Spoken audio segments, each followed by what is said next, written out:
Chapter 32. Miss Cornelia discusses the affair. And do you mean to tell me, Anne dearie, that Dick Moore has turned out not to be Dick Moore at all, but somebody else? Is that what you phoned up to me today? Yes, Miss Cornelia. It is very amazing, isn't it? It's just like a man, said Miss Cornelia helplessly. She took off her hat with trembling fingers. For once in her life, Miss Cornelia was undeniably staggered. I can't seem to sense it, Anne, she said. I've heard you say it, and I believe you, but I can't take it in. Dick Moore is dead, has been dead all these years, and Leslie is free? Yes, the truth has made her free. Gilbert was right when he said that verse was the grandest in the Bible. Tell me everything, Anne dearie. Since I got your phone, I've been in a regular muddle, believe me.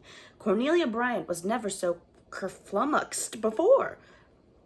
There isn't a very great deal to tell. Leslie's letter was short. She didn't go into particulars. This man, George Moore, has recovered his memory and knows who he is. He says Dick took yellow fever in Cuba and the four sisters had to sail without him. George stayed behind to nurse him, but he died very shortly afterwards. George did not write Leslie because he intended to come right home and tell her himself. And why didn't he? I suppose his accident must have intervened. Gilbert says it is quite likely that George Moore remembers nothing of his accident, or what led to it, and may never remember it. It probably happened very soon after Dick's death. We may find out more particulars when Leslie writes again. Does she say what she's going to do? When is she coming home? She says she will stay with George Moore until he can leave the hospital. She's written to his people in Nova Scotia. It seems that George's only near relative is a married sister, much older than himself. She was living when George sailed on the Four Sisters, but of course we do not know what may have happened since. Did you ever see George Moore, Miss Cornelia? I did. It is all coming back to me. He was here visiting his Uncle Abner, 18 years ago, when he and Dick would be about 17. They were double cousins, you see. Their fathers were brothers and their mothers were twin sisters, and they did look a terrible lot alike, of course, added Miss Cornelia scornfully. It wasn't one of those freak resemblances you read of in novels where two people are so much alike that they can fill each other's places and their nearest and dearest can't tell between them. In those days, you could tell easily enough which was George and which was Dick, if you saw them together and near at hand. Apart or some distance away, it wasn't so easy. They played lots of tricks on people and thought it great fun, little scamps. George Moore was a little taller and a good deal fatter than Dick, though neither of them was what we would call fat. They were both of the lean kind. Dick had higher color than George, and his hair was a shade lighter, but their features were just alike, and they both had that queer freak of eyes, one blue and one hazel. They weren't much alike in any other way, though. George was a real nice fellow, though he was a scalawag for mischief, and some said he had a liking for a glass even then. But everybody liked him better than Dick. He spent about a month here. Leslie never saw him. She was only about 8 or 9 then, and I remember now that she spent that whole winter over harbor with her grandmother, Captain Jim was away too. That was the winter he was wrecked on the Magdalens. I don't suppose either he or Leslie had ever heard about the Nova Scotia cousin looking so much like Dick. Nobody ever thought of him when Captain Jim brought George, home. Of course, we all thought Dick had changed considerable. He got so lumpish and fat, but we put that down to what had happened to him, and no doubt that was the reason for, as I've said, George wasn't fat to begin with either. And there was no other way we could have guessed, for the man's senses were clean gone. I can't see that it is any wonder we were all deceived. But it's a staggering thing, and Leslie has sacrificed the best years of her life to nursing a man who hadn't any claim on her. Oh, drat the men. No matter what they do, it's the wrong thing. And no matter who they are, it's somebody they shouldn't be. Oh, they do exasperate me. Gilbert and Captain Jim are men, and it is through them that the truth has been discovered at last, said Anne. Well, I admit that, conceded Miss Cornelia reluctantly. I'm sorry I raked the doctor off so. It's the first time in my life I've ever felt ashamed of anything I said to a man. I don't know as I shall tell him so, though. He'll just have to take it for granted. Well, Anne dearie, it's a mercy the Lord doesn't answer all our prayers. I've been praying hard right along that the operation wouldn't cure Dick. Of course, I didn't put it just quite so plain, but that was what was in the back of my mind, and I have no doubt the Lord knew it. Well, he has answered the spirit of my He has answered the spirit of your prayer. You really wish that things shouldn't be made any harder for Leslie. I'm afraid that in my secret heart I've been hoping the operation wouldn't succeed, and I am wholesomely ashamed of it. How does Leslie seem to take it? She writes like one dazed. I think that, like ourselves, she hardly realizes it yet. She says, "It all seems like a strange dream to me, Anne." That is the only reference she made to herself. Poor child. I suppose when the chains are struck off a prisoner, he'd feel queer and lost without them for a while. Anne, dearie, there's a thought keeps coming into my mind. What about Owen Ford? We both know Leslie was fond of him. Did it ever occur to you that he was fond of her? It did. Once, admitted Anne, feeling that she might say so much. Well, I hadn't any reason to think he was, but it just appeared to me he must be. Now, Anne, dearie, the Lord knows I'm not a matchmaker, and I scorn all such doings. But if I were you and writing to that Ford man, I'd just mention, casual-like, what has happened. That is what I'd do. Of course I will mention it when I write him, said Anne a trifle distantly. Somehow this was the thing she could not discuss with Miss Cornelia, and yet she had to admit that the same thought had been lurking in her mind ever since she had heard of Leslie's freedom. But she would not desecrate it by free speech. Of course there is no great rush, dearie, but Dick Moore has been dead for 13 years, and Leslie has wasted enough of her life for him. We'll just see what comes of it. As for this George Moore, who's gone and come back to life when everyone thought he was dead and done for, just like a man, I'm real sorry for him.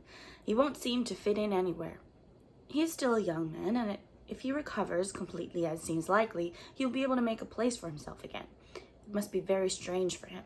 Poor fellow. I suppose all those years since his accident will not exist for him. Chapter 33. Leslie returns. A fortnight later, Leslie Moore came home alone to the old house where she'd spent so many bitter years. In the June twilight, she went over the fields to Anne's and appeared with ghost-like suddenness in the scented garden. "Leslie!" cried Anne in amazement. "Where have you sprung from? We never knew you were coming. Why didn't you write? We would have met you." "I couldn't write somehow, Anne. It seemed so futile to try to say anything with the pen and ink, and I wanted to get back quietly and unobserved." Anne put her arms about Leslie and kissed her. Leslie returned the kiss warmly. She looked pale and tired, and she gave a little sigh as she dropped down on the grasses beside a great bed of daffodils that were gleaming through the pale silvery twilight like golden stars. "And you have come home alone, Leslie?" "Yes. George Moore's sister came to Montreal and took him home with her. Poor fellow. He was sorry to part with me, though I was a stranger to him when his first memory came back. He clung to me in those first hard days when he was trying to realize that Dick's death was not the thing of yesterday that it seemed to him. It was all very hard for him. I helped him all I could. When his sister came, it was easier for him because it seemed to him only the other day that he had seen her last. Fortunately, she had not changed much, and that helped him too. It is all so strange and wonderful, Leslie. I think none of us realize it yet." "I cannot. When I went into the house over there an hour ago, I felt that it must be a dream. That Dick must be there with his childish smile as he had been for so long. And I seem stunned yet. I'm not glad or sorry or anything. I feel as if something had been torn suddenly out of my life and left a terrible hole. I feel as if I couldn't be... as if I must have changed into something else and couldn't get used to it. It gives me a horrible, lonely, dazed, helpless feeling. It's good to see you again. It seems as if you were a sort of anchor for my drifting soul. Oh, Anne, I dreaded all the gossip and wonderment and questioning. When I think of that, I wish that I need not have come home at all. Dr. Dave was at the station when I came off the train. He brought me home. Poor old man, he feels very badly because he told me years ago that nothing could be done for Dick. I honestly thought so, Leslie, he said to me today, but I should have told you not to depend on my opinion. I should have told you to go to a specialist. If I had, you would have been saved many bitter years. Poor George Moore, many wasted ones. I blame myself very much, Leslie. I told him not to do that. He had done what he thought right. He has always been so kind to me. I couldn't bear to see him worrying over it. And Dick? George, I mean, is his memory fully restored? Practically. Of course, there are a great many details he can't recall yet, but he remembers more and more every day. He went out for a walk on the evening after Dick was buried. He had Dick's money and watch on him. He meant to bring them home to me, along with my letter. He admits he went to a place where the sailors resorted, and he remembers drinking and nothing else. and I shall never forget the moment he remembered his own name. I saw him looking at me with an intelligent but puzzled expression. I said, "Do you know me, Dick?" He answered, "I never saw you before. Who are you?" "My name's not Dick. I'm George Moore, and Dick died of yellow fever yesterday. Where am I? What has happened to me? I fainted, Anne, and ever since I have felt as if I were in a dream." "You will soon adjust yourself to this new state of things, Leslie, and you are young. Life is before you. You will have many beautiful years yet." "Perhaps I shall be able to look at it in that way after a while, Anne. Just now I feel too tired and indifferent to think about the future. Anne, I'm lonely. I miss Dick. Isn't it all very strange? Do you know, I was really fond of poor Dick. George, I suppose. I should say, just as I would have been fond of a helpless child who depended on me for everything. I would never have admitted it. I was really ashamed of it, because you see, I'd hated and despised Dick so much before he went away. When I heard that Captain Jim was bringing him home, I expected I would just feel the same to him. But I never did, although I continued to loathe him as I remembered him before. From the time he came home, I felt only pity, a pity that hurt and wrung me. I supposed then that it was just because his accident had made him so helpless and changed. But now I believe it was because there was really a different personality there. Carlo knew it. And I know now that Carlo knew it. I always thought it strange that Carlo shouldn't have known Dick. Dogs are usually so faithful, but he knew it. It was not his master who would come back, although none of the rest of us did. I had never seen George Moore, you know. I remember now that Dick once mentioned casually that he had a cousin in Nova Scotia who looked as much like him as a twin, but the thing had gone out of my memory. And in any case, I would never have thought of it of any importance. You see, it never occurred to me to question Dick's identity. Any change in him seemed to me just the result of the accident. Oh, Anne, that night in April when Gilbert told me he thought Dick might be cured, I can never forget it. It seemed to me that I had once been a prisoner in a hideous cage of torture, and then the door had been opened and I could get out. I was still chained to the cage, but I was not in it. And that night I felt that a merciless hand was drawing me back into the cage, back to a torture even more terrible than I had once been. I didn't blame Gilbert. I felt he was right, and he had been very good. He said that if, in view of the expense and uncertainty of the operation, I should decide not to risk it, he would not blame me in the least. But I knew how I ought to decide, and I couldn't face it. All night I walked the floor like a madwoman, trying to compel myself to face it. I couldn't, Anne. I thought I couldn't, and when morning broke, I set my teeth and resolved that I wouldn't. I would let things remain as they were. It was very wicked, I know. It would have been just a punishment for such wickedness if I had just been left to abide by that decision. I kept to it all day. That afternoon I had to go up to the glen to do some shopping. It was one of Dick's quiet, drowsy days, so I left him alone, and I was gone a little longer than I expected, and he missed me. He felt lonely. And when I got home, he ran to meet me just like a child, with such a pleased smile on his face. Somehow, Anne, I just gave away then. That smile on his poor, vacant face was more than I could endure. It felt as if I were denying a child the chance to grow and develop. I knew that I must give him his chance, no matter what the consequences might be, so I came over and told Gilbert. Oh, Anne, you must have thought me hateful in those weeks before I went away. I didn't mean to be, but I couldn't think of anything except what I had to do, and everything and everybody about me were like shadows. I know. I understand, Leslie, and now it is all over. Your chain is broken. There is no cage. There is no cage, repeated Leslie absently, plucking at the fringing grasses with her slender brown hands.